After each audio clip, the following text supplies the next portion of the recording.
You know, you really should be more careful. Just because you're on the third floor, that doesn't mean you should leave your windows unlocked. You never know if someone might just creep in. I have been thinking about you since the first time I laid eyes on you, a few weeks ago. Sure, we may have only passed each other on the street, but something about you entranced me. I have been hooked ever since. Maybe it was your smile, your laughter, or your voice, but I just couldn't get you out of my head. I needed to know more. After that day, I began lingering around the last place I saw you, just to see if you would come by again.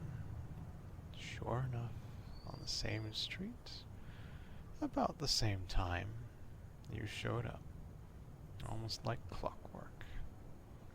I began to wonder if you were, by chance, on your way home from your shift. I spent the next couple of weeks trying to track you down. I would await you, there at the location I saw you the day prior, and I would watch for the direction from which you came. And the next day I would be waiting there until I saw you again. I did this over and over until finally I managed to track you back to your place of work. Which brings me to this week. Since I managed to find you, I decided it might be wise to observe you, see if I couldn't identify the reason why you had grasped my attention so thoroughly. I set up shop across the street at that little cafe. I would sit there, pretending to read a book, and occasionally sipping at a cup. But you were my real focus. I would gaze upon you as you moved about, assisting the patrons of your employer with a smile on your face. It was an oddly calming experience for me, and I would occasionally discover a smile had crept itself upon my own features without my noticing. Honestly, the week was going rather well, right up until tonight. All Hallows Eve, or I suppose these days you call it Halloween. As I sat observing you, there seemed to be an incredibly irate individual that had taken it upon themselves to have you bear the burden of their frustrations. Even though you held the smile to your face, I could see the distress in your body language.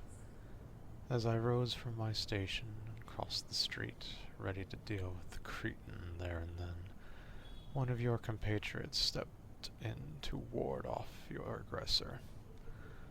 Upon closer inspection, it seemed your rescuer wore the same garb as you, which I suppose made them your co-worker. I remained outside, awaiting the vile human who dared to verbally assault you. Though, I overheard your peer asking if you would be joining them after your shift at the local pub for the evening's festivities.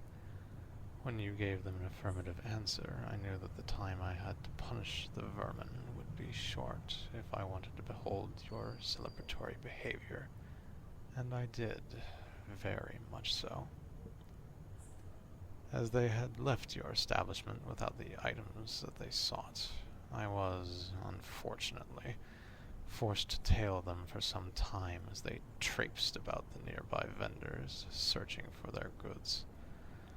The time I had to return to you had whittled down so much that I was afraid I would not get the chance to exact vengeance, not if I wanted to witness the gathering. At last, they finally found a store that had the inventory they were after, and as they were exchanging their currency, I bumped into them by accident. knocking their wallet out of their hands into the floor. I apologized and bent down to retrieve it, noticing their identification front and center. I skimmed over the details and noted a home address, which I then committed to memory before I made my leave, struggling to hasten my pace whilst not drawing attention to myself. I arrived just in time to see you and your party walking down the street in the opposite direction. I adjusted my gait and tried my best to keep my distance from your gathering to avoid suspicion, though I felt a certain anxiety as I did not know what your destination was. After walking a few blocks and taking a couple of turns, you and your crew slipped out of my sight. When I rounded the corner and did not see you, I chided myself for not paying closer attention.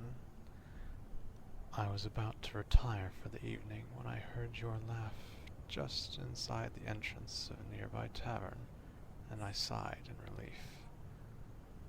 When I entered, you and your allies were seated at the bar, so I took a seat off in one of the darker corners where I still had line of sight to you. There I could observe you as you drank and made merry with your group and the other patrons. All was well for quite some time, but at a certain point I fear the alcohol had caught up to you. Your speech slurred, your movements were far less dexterous. I believe a couple of your companions suggested, at this moment, that it would be wise for you to stop. Of course, you attempted to deny that you were drunk. And that is where the evening took a sharp turn. By some manner, you managed to smash the glass you were holding, and as you tried to pick up the pieces, the inevitable happened. You cut yourself. It was like all of my reason had left me in that moment, and the sight of the ruby red dripping from your finger, the scent. Oh, the scent that seemed to reach into my brain and flip some sort of switch. It felt as though a beast had been let loose within my mind. It took all of my strength not to lunge up from my seat. In fact, I am fairly certain that, later this week, one of the employees will discover the claw marks on the underside of the table I sat behind. I felt as if a man, parched of thirst, had found an oasis in the middle of the desert. I needed to feed, but I would not drink of you. Instead, I sat there, clenching my teeth, as your cohorts tended to your wound and called for a taxi before paying the tab and leaving. Once you were out of my sight, I rose from my place, paid the nearest staff members several times in excess of my bill, assuring them that they could keep the change. As I exited the building, I observed some of your group carry you into the car, suggesting that you should be dropped off at your residence first, before spouting off your address to the driver. I committed this address, too, to memory, and at the same time recalled the other address from earlier. Needless to say, that person won't ever bother you again. My thirst sated, I decided I would finally pay a visit to your home. I arrived at the address I had overheard, though was admittedly frustrated when I did. I've never understood why you humans deign to live in these cramped quarters, so close together and stacked upon one another. Nevertheless, I was intent on finding you. I attuned my senses and wandered the halls and corridors, listening for your breath, your heartbeat, trying to catch the scent of your blood. When at last I found the door which belonged to you, I tried to open it, only to find it locked. It was a long shot, admittedly, but it would have saved me some effort. Alas, I would have to find another entrance. I approached the building from outside and, making sure that there were no watching eyes, scaled my way up to your window, and here I am.